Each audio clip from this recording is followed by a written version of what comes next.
জ্যোতিপ্ৰসাদৰ সংগীত সুৰময় জগতখনৰ বিশালতা ৰোমান ল'বলৈ আমি কাষ চাপিছিলোঁ ডক্টৰ ভূপেন হাজৰিকাদেৱৰ। ৰূপ কোঁৱৰৰ লগত ভূপেন দাৰ সান্নিধ্যৰ কথা নকৈ দোহৰাৰ প্ৰয়োজন নাই। ভূপেন দা, আমি আপোনাৰ পৰা জানিব বিচাৰিছোঁ আপোনাৰ সান্নিধ্য, জ্যোতিপ্ৰসাদৰ লগত সান্নিধ্যৰ অভিজ্ঞতাৰ বিষয়ে, তেখেতৰ মহত্বৰ বিষয়ে আৰু তেখেতৰ আজিৰ দিনৰ প্ৰাসংগিকতাৰ বিষয়ে অনুগ্ৰহ কৰি দুআষাৰমান কওকচোন। মোৰ সান্নিধ্য তেখেতৰ লগত হৈছে 1936 চনত। 36 চনৰ পৰা 40 চনলৈ ওতঃপ্ৰোতভাৱে জড়িত হৈ ফিল্ম, গ্ৰামোফোন ৰেকৰ্ড এইবিলাকত যিমান গান গাব লাগে গাইছোঁ।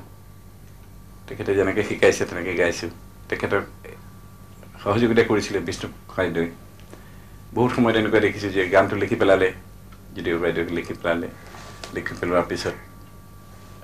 এটা সুৰৰ স্কেলিটন দি দিলে, দি পেলাই তেজ মহতই দে বুলি পেলাই মোৰ ফালে আগুৱাই দি পেলাই কৈছে গোৱাচোন এতিয়া, গোৱা। আৰু বিষ্ণুপ্ৰসাদ ৰাভাক কয় যে তুমি বাকীখিনি মিউজিকখিনি তুমি ঠিক কৰি দিয়া।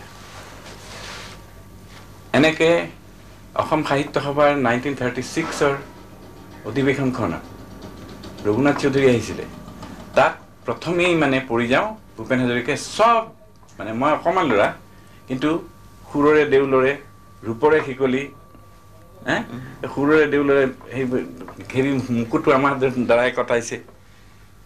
কোনোবা এটা ৰূপৰ কৰিছে, কোনোবা এটা সোণৰ কৰিছে, সোণালী ৰঙৰ কৰিছে। এইবিলাক কৰি পেলাই একেবাৰে সোমাই গ'লোঁ আৰু তাত মিউজিক ফেক্টৰী এটাতে মই মোৰ প্ৰাৰম্ভণ, মানে সেই মিউজিক ফেক্টৰীটোৰ ল'ৰা ছোৱালীবিলাকৰ হিৰো ময়ে, অভিনয়টো মই, হেৰিটো মই। গতিকে খুব মৰম কৰি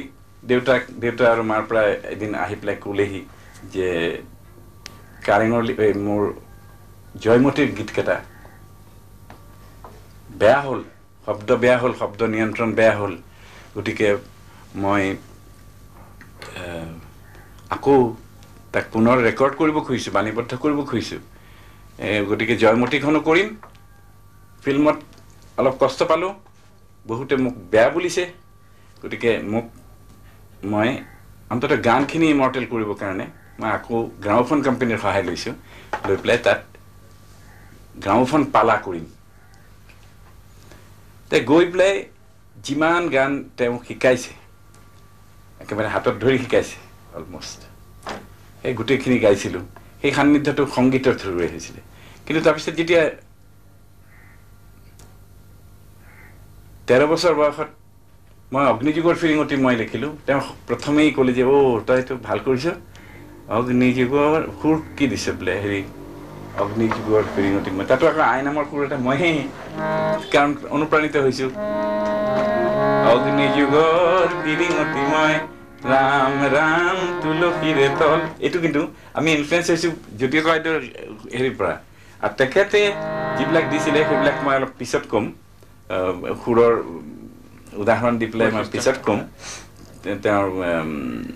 লোকসংগীতৰ ধাৰাৰ কি প্ৰভাৱ পৰিছে, বৰগীতৰ কি প্ৰভাৱ পৰিছে, স্কটিছ টিউনবিলাকৰ কি পৰিছে, এইবিলাক মই পিছত ক'ম। এতিয়া খালি ক'ব ওলাইছোঁ এইটোৱেই যে তেওঁ বহুমুখী প্ৰতিভাৰ মানুহ আছিলে। তেওঁ অৰ্ডিনেৰী ফিল্ম মেকাৰ নাছিলে, তেওঁ অৰ্ডিনেৰী গায়ক নাছিলে, তেওঁ অৰ্ডিনেৰী গীতিকাৰ নাছিলে। He was a total personality, যি তেতিয়াই আমাক ক্লাছ 9-10তে কয়, ত্ৰিভুজ এটা আঁকি পেলাই দেখুৱাই,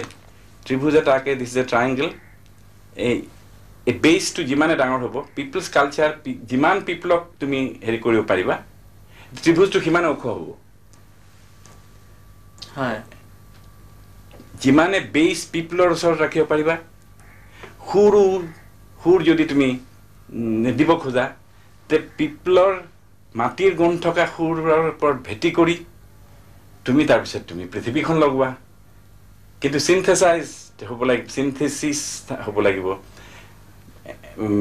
হেৰি এংলো ইণ্ডিয়ান বা ইণ্ডো এংলিয়ান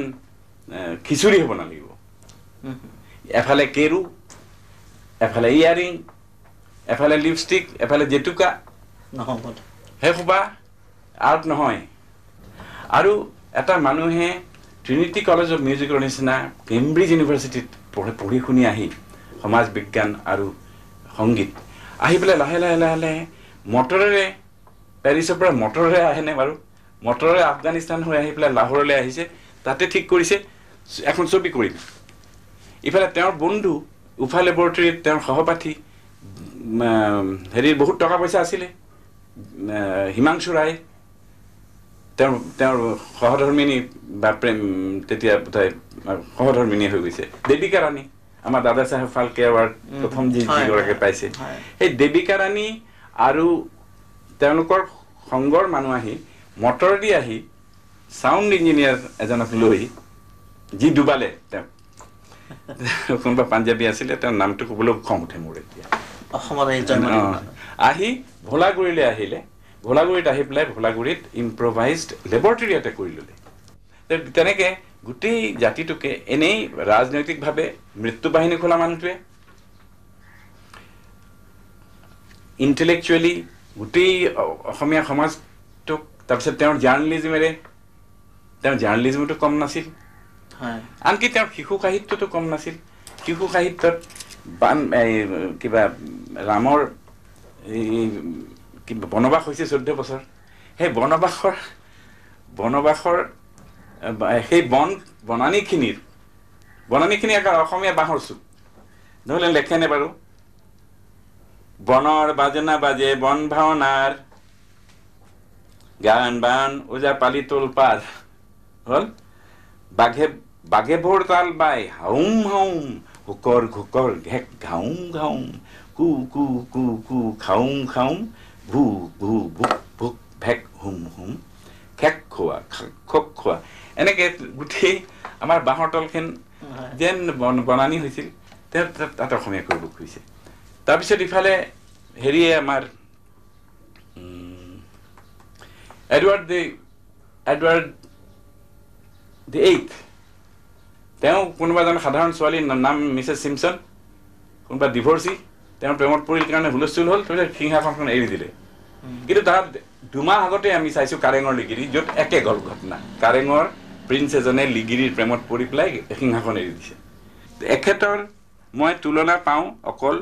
বহুমুখী প্ৰতিভাৰ তুলনা পাওঁ পল ৰবচনৰ সৈতেহে আমাৰ মাইনাছ বিষ্ণুপ্ৰসাদ ৰাভাৰ যিখিনি পল ৰবচনিজিম আছে সেইখিনি মাটিৰ এওঁ হ'ল মাটিৰ কথা আকাশৰ ফালে চাই ভাবে হাতখন মেলি দি আকাশৰ চুই থাকে ভৰি মাটিত থাকে জ্যোতিপ্ৰসাদৰ আইভৰি টাৱাৰ হেৰি নহয় ইণ্টেলেকচুৱেল নাছিলে তেখেত জ্যোতিপ্ৰসাদে পশ্চিমীয়া বহুতো সাংস্কৃতিক উপাদান তেওঁৰ সংগীতসমূহ যিটো আমি আজিকালি জ্যোতি সংগীত বুলি জানো তাত উপাদানসমূহ আনিলে আৰু অসমীয়া থলুৱা সংস্কৃতিৰ উপাদানসমূহৰ লগত আপুনি যেটো কৈছে সিনথেসিস তেওঁ কৰিলে তাৰ দুটামান উদাহৰণ আমাক দিবনে অলপ উদাহৰণ দি পেলাই মই বুজাই দিওঁ তেতিয়া গোটেই ভাৰতবৰ্ষতে ব্ৰিটিছ সাম্ৰাজ্যবাদৰ বিৰুদ্ধে বিদ্ৰোহী গান লেখা হৈছে তাত কিন্তু ব্যাণ্ডত যিবিলাক বাজিছিলে ৱেষ্টাৰ্ণ হেৰি সেইবিলাকে নজৰুলকো প্ৰভাৱ বিস্তাৰ কৰিছিলে নজৰুল কাজী নজৰুল ইছলাম আৰু জ্যোতিপ্ৰসাদে বিষ্ণুপ্ৰসাদে তাৰ এটা উদাহৰণ হ'ল বিশ্ববিজয় নৌজৱান বিশ্ববিজয় নৌজৱান বিশ্ববিজয় নৌজৱান বিশ্ববিজয় শক্তিশালী ভাৰত বিশ্ববিজয় নৌজৱান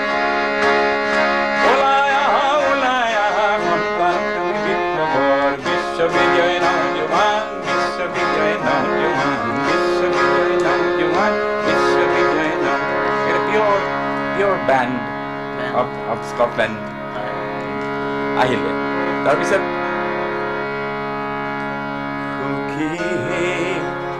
এইটো মোৰ খুব ভাল লাগে পাশ্চাত্য আৰু প্ৰাচ্যৰ সুৰৰ কি বিউটিফুল সংমিশ্ৰণ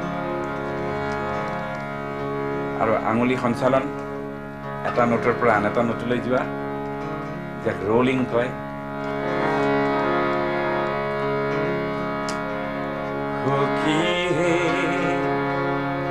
কি কমে দুখৰে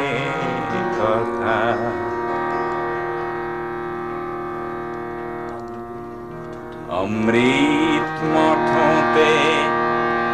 মাৰ্ক কৰিবা লিটাৰেচাৰ অমৃত মথতে বিহু পজিলে মিঠা হলে তিতা ভুল হ'ব পাৰে দেই এইটো বোধহয় জয়মতীত হেৰিয়ে লিখিছিল লক্ষ্মীনাথ বেজবৰাই লিখিছে জ্যোতি বাইদেৱে সুৰ দিছিল হয় সখী হে কি কমে দুখৰে কথা এটা ৰাগ আছে অমৃত মথতে বিহু পজিলে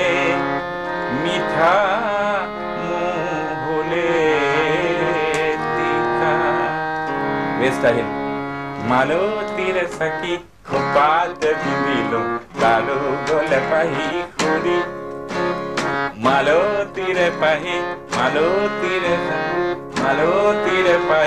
খোপাত পিন্ধিলো লালু গলে পাহি খুৰি সোণৰে সজাতে পক্ষীটি ৰাখিলো কিয় গুচি গলে ঘূৰি মালতীৰ চাকি খোপাতে পিন্ধিলো তাৰো গলে পাহি খুৰি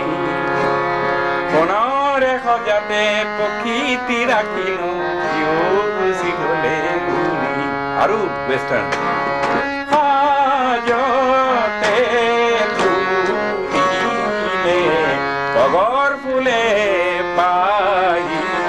সন্ধিয়াৰে পাপাই কোৱাই নাখান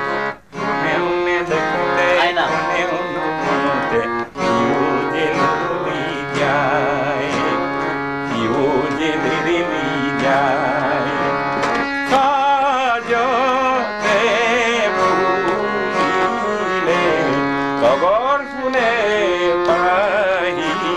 সন্ধিয়াৰে পাপাই কোনে উনে দেখোতে কোনেও নুশুতে কিয় যে লিৰিলি যায় কোনে উনে দেখোতে কোনেও নুশুতে কিয় যে লিৰিলি যায় মই আশা কৰোঁ জ্যোতিপ্ৰসাদৰ সোঁৱৰণি যেন ডেৰেলি নাযায় ভূপেন দা শেষ প্ৰশ্ন তেওঁ নৃত্যশৈলীসমূহৰ আধাৰ কি আছিল তেওঁ কনফিউজন নকৰি ফিউজন কৰিছিলে তেতিয়া উদয় শংকৰে ক্ৰিয়েটিভ ডান্স দেখুৱাই পৃথিৱী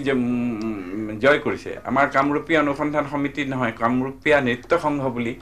এই সুৰেশ গোস্বামী বিষ্ণুপ্ৰসাদ ৰাভা প্ৰদীপ চলিহা বিমলা প্ৰসাদ চলিহা আদি অৰ্জুন হয় এনেকৈ নাচি পেলাই আমি কলিকতালৈ লৈ যায় বম্বেলৈ লৈ যায় কোনোবা গজেন বৰুৱাকে ইণ্ডোনেছিয়া পালেগৈ তেতিয়া নতুন ক্ৰিয়েশ্যনৰ হেৰি হৈছে তেওঁ জয়মতীত তেওঁ নিজেই নাচি দিলে জাপি নাচৰ এটা সৃষ্টি কৰিলে তাত অলপমান বাগৰুম বাহে বাগৰুম বা বড়ো নগা ৰিদমো ল'লে লৈ পেলাই